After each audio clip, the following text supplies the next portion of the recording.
जो फूल दरे हर डाली पर, विश्वास तो रख उस माली पर। तेरे भाग्य में पत्थर है तो पत्थर भी खिल जाएगा। पता नहीं किस रूप में आकर नारायण मिल जाएगा। पता नहीं किस रूप में आकर नारायण मिल जाएगा। आप सभी परम भक्तों को जय श्री सीताराम, जय श्री राधे श्याम। प्यारे भक्तों, वैशाख अमावस्या 7 मई सुबह 11 बजे से शुरू हो गई है, परंतु इसका व्रत 8 मई को बुधवार को रखा जाएगा। वैशाख अमावस्या पर कथाएं सुनने का विधान है। इस पर 5 प्रमुख कथाएं सुनी जाती हैं। श्री गणेश जी की, शिव जी भगवान जी की, श्री हरि जी की, लक्ष्मी मैया जी की और शनिदेव जी की। इन कथाओं के श्रवण से पितृदोषों से मुक्ति मिलती है, साथ ही साथ समस्त देवी देवताओं की अपार कृपा प्राप्त होती है। तो आइए भक्तों, इन कथाओं का श्रवण करें। ये कथाएं छोटी छोटी कथाएं हैं, इसलिए प्रेम पूर्वक इनका श्रवण कीजिएगा, आपका कल्याण होगा। कथाएं शुरू करने से पहले हम आपको वैशाख माह की अमावस्या का महत्व बता देते हैं। अमावस्या महीने में एक बार आती है, वर्ष में 12 अमावस्याएं। वैशाख अमावस्या वाले दिन ही त्रेता युग की शुरुआत हुई। वैशाख अमावस्या पर पूजा पाठ से कुंडली में काल सर्प जैसे कष्टकारी दोषों से मुक्ति पाई जा सकती है। वैशाख अमावस्या पर दान, स्नान और पितरों का तर्पण अत्यंत कल्याणकारी माना जाता है। अमावस्या वाले दिन बहते हुए जल में तिल का प्रवाह करने से और सूर्य देव को जल देने से और पीपल देव को जल देने से हमारे जीवन में सुख, समृद्धि और सकारात्मकता का संचार होता है। इस दिन हो सके तो उपवास करें, अधिक से अधिक पूजा पाठ करें, पवित्र नदी में स्नान करें, दान पुण्य करें। इस दिन व्यक्ति में नकारात्मक सोच बढ़ जाती है, ऐसे में नकारात्मक शक्तियाँ उसे अपने प्रभाव में ले लेती हैं। तो ऐसे में श्री गणेश जी और हनुमान जी का जप करते रहें। तो आइए भक्तों, वैशाख माह में श्रवण की जाने वाली प्रमुख 5 कथाओं में से सबसे पहले हम श्री गणेश जी की कथा करते हैं। जय श्री गणेश जी। एक बार की बात है, एक गांव में बुढ़िया माई रहती थी। उसका पति वृद्धावस्था भोगकर मृत्यु लोक को प्राप्त हो चुका था। बुढ़िया माई श्री गणेश जी की परम भक्त थी। बुढ़िया माई ने श्री गणेश जी की भक्ति में अपना सारा जीवन निकाल दिया, परंतु उसने कभी भी श्री गणेश जी से कुछ नहीं मांगा। श्री गणेश जी बुढ़िया माई की भक्ति से बड़े प्रसन्न थे। कई बार श्री गणेश जी ने बुढ़िया माई को स्वप्न में आके दर्शन दिए और उसे वर मांगने के लिए कहा, परंतु बुढ़िया माई ने कभी भी कोई वर नहीं मांगा। बुढ़िया माई बस श्री गणेश जी से इतना ही कहती कि उसका परलोक सुधर जाए। वैशाख मास आया, बुढ़िया माई के मन में वैशाख स्नान करने की और दान पुण्य करने की भावना उठी, परंतु बुढ़िया माई की हालत ऐसी हो गई कि उसने खाट ही पकड़ ली, वो कहीं जा आ नहीं सकती थी। श्री गणेश जी ने बुढ़िया माई की भावना को बांध लिया और एक बालक का रूप लेकर बुढ़िया माई के पास चले गए। बुढ़िया माई की कुटिया में जाकर बोले कि हे माई, उठ चल, वैशाख स्नान कर। सारे लोग वैशाख स्नान कर रहे हैं, दान पुण्य कर रहे हैं, क्या तू नहीं करेगी? बुढ़िया माई ने कहा, हे नन्हे बालक, तू कहाँ से आया है, इतनी बड़ी बड़ी बातें कर रहा है? तो श्री गणेश जी ने कहा कि मेरे माता पिता भी वैशाख स्नान करने गए हैं, उन्होंने भी दान पुण्य किया है। मैं यहाँ से गुजर रहा था, मुझे प्यास लगी तो मैं तेरी कुटिया में आया, मुझे पानी पिला दे और उठकर मेरे साथ चल वैशाख स्नान करने। बुढ़िया माई ने जैसे तैसे उठकर श्री गणेश जी को पानी पिलाया।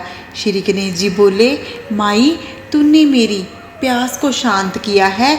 मैं अब तुझे वैशाख स्नान कराऊंगा, तू चल मेरे साथ। गणेश जी बुढ़िया माई का हाथ पकड़कर उसे नदी के किनारे ले गए और कहने लगे, माई तू स्नान कर ले। माई ने स्नान किया और फिर श्री गणेश जी ने माई को एक टोकरा दिया।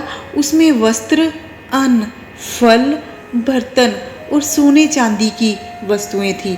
माई को कहते हैं कि ले माई, इसको दान कर दे। माई ने वो लिया और उसको दान कर दिया। बुढ़िया माई ने मन ही मन में श्री गणेश जी को पहचान लिया। उसको विश्वास हो गया कि यह कोई साधारण बालक नहीं है, ये श्री गणेश जी हैं। बुढ़िया माई बोली, हे बालक, तूने मेरे लिए इतना कुछ किया है, मेरा एक काम और कर दे, मुझे इस लोक से मुक्ति दे दे। श्री गणेश जी की कृपा से बुढ़िया माई को स्वर्गलोक प्राप्त हुआ, क्योंकि बुढ़िया माई ने वैशाख स्नान किया था, दान पुण्य किए थे, श्री गणेश जी की भक्ति की थी।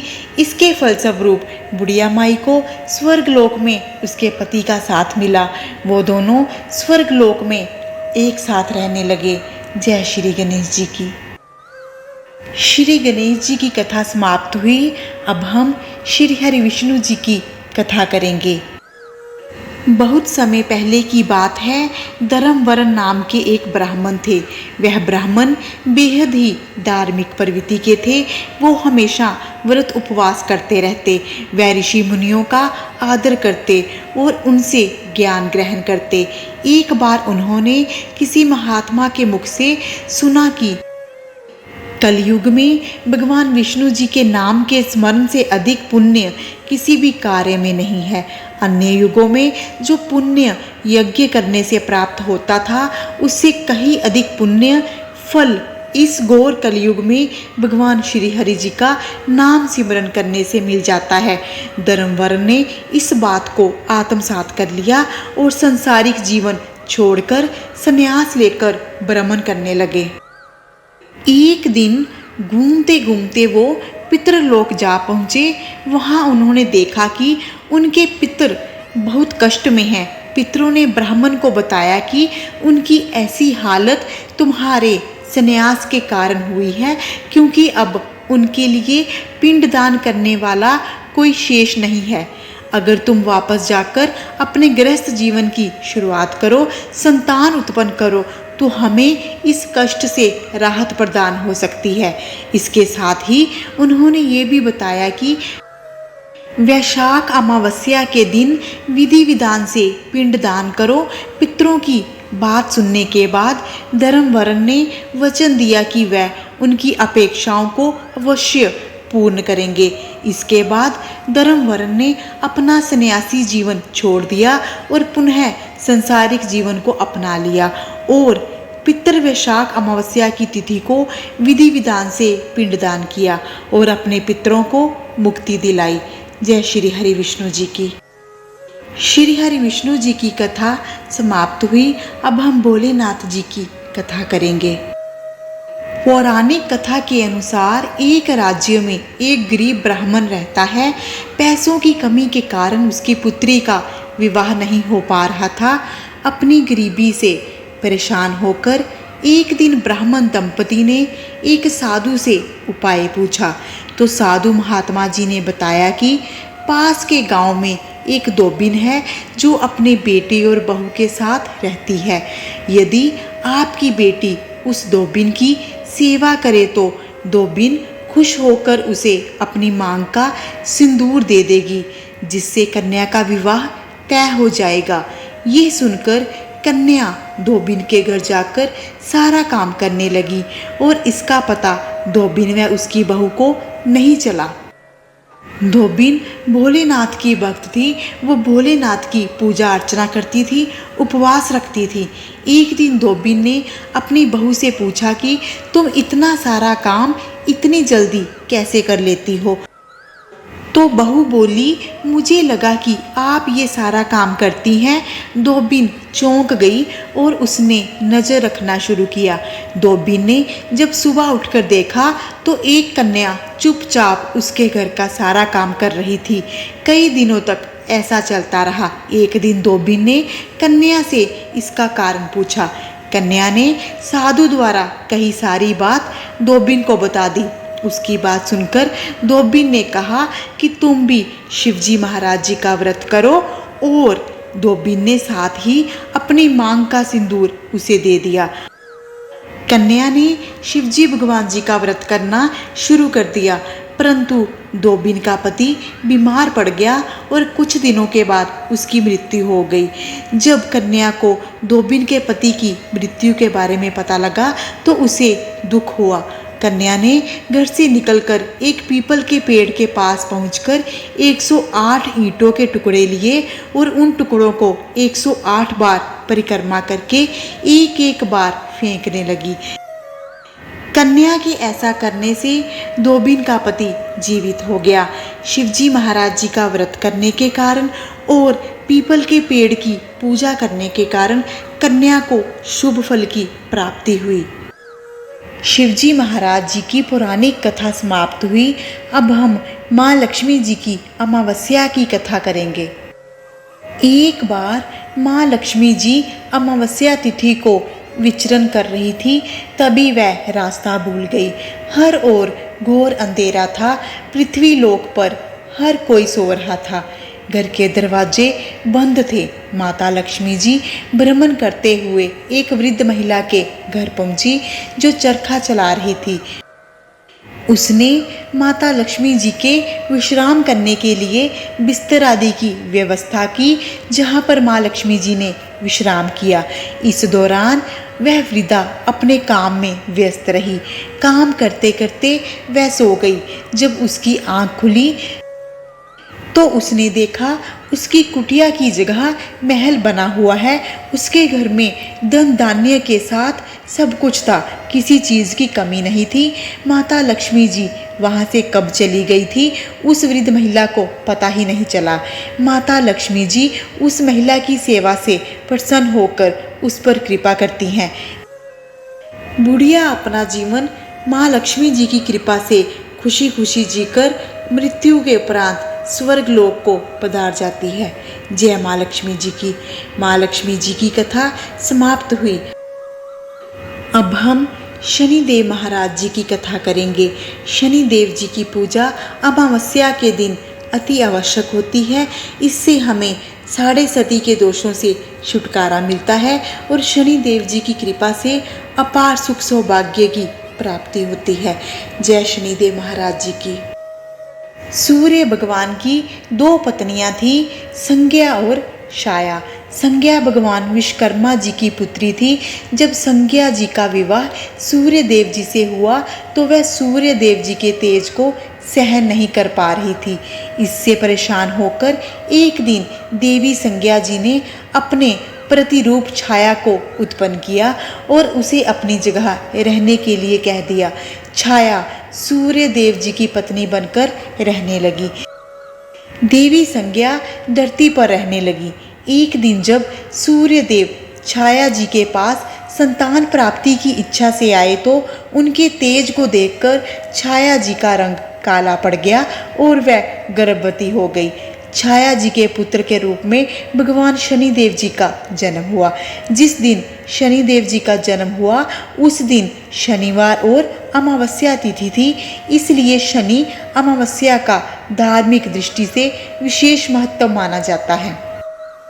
शनि देव जी को देखकर सूर्य देव जी क्रोधित हो उठे, क्योंकि शनि देव जी का रंग काला था। सूर्य देव जी ने संज्ञा जी से कहा कि यह मेरा पुत्र नहीं हो सकता है। इसके बाद सूर्य भगवान को यह भी ज्ञात हो गया कि उनकी पत्नी संज्ञा की जगह काफ़ी समय से छाया रह रही है। सूर्य देव जी को जैसे ही यह सत्य पता चला वैसे ही उनका क्रोध और बढ़ गया और वे छाया और शनिदेव को छोड़कर अपनी पहली पत्नी संज्ञा की तलाश में निकल पड़े। शनिदेव जब बड़े हुए उन्होंने स्वयं को सूर्य देव जी से भी अधिक प्रभावशाली और ताकतवर बनाने का प्रण कर लिया और भगवान शिव जी की तपस्या करने लगे। शिवजी ने शनि देव जी की तपस्या से प्रसन्न होकर उन्हें ग्रहों में न्यायाधीश और दंड अधिकारी का पद प्रदान किया। शिवजी ने यह भी वरदान दिया कि हे शनि, नवग्रहों में तुम्हारा विशेष स्थान और सम्मान होगा। तुम्हारे न्याय से तीनों लोकों में कोई भी नहीं बचेगा। तुम सब जीवों के कर्मों को देखते हुए न्याय करोगे। शिवजी से वरदान पाकर शनि देव जी नवग्रहों में विराजमान हो गए। अमावस्या के दिन शनि देव जी की पाठ पूजा करने से शनि ग्रह शांत होते हैं और शनि दोषों से छुटकारा मिलता है। साथ ही राहु केतु जी के दोषों से भी छुटकारा मिलता है। जय शनिदेव महाराज जी की। वैशाख अमावस्या में श्रवण की जाने वाली प्रमुख कथाएं समाप्त हुई। हम परमात्मा से यही कामना करते हैं कि इन कथाओं का कथन करने वाला और इन कथाओं का श्रवण करने वाला हमेशा अपने जीवन में सुखी रहे, सौभाग्यशाली रहे। यदि आपको यह वीडियो अच्छी लगी हो तो इसे अधिक से अधिक लाइक करें, अधिक से अधिक शेयर करके पुण्य के भागी बने। जय हो श्री गणेश जी की, जय हो श्री हरि विष्णु जी की, जय माँ लक्ष्मी जी की, जय हो शिव गौरा मैया जी की, जय हो शनिदेव महाराज जी की।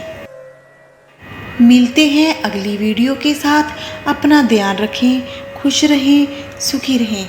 जय हो शनिदेव महाराज जी की।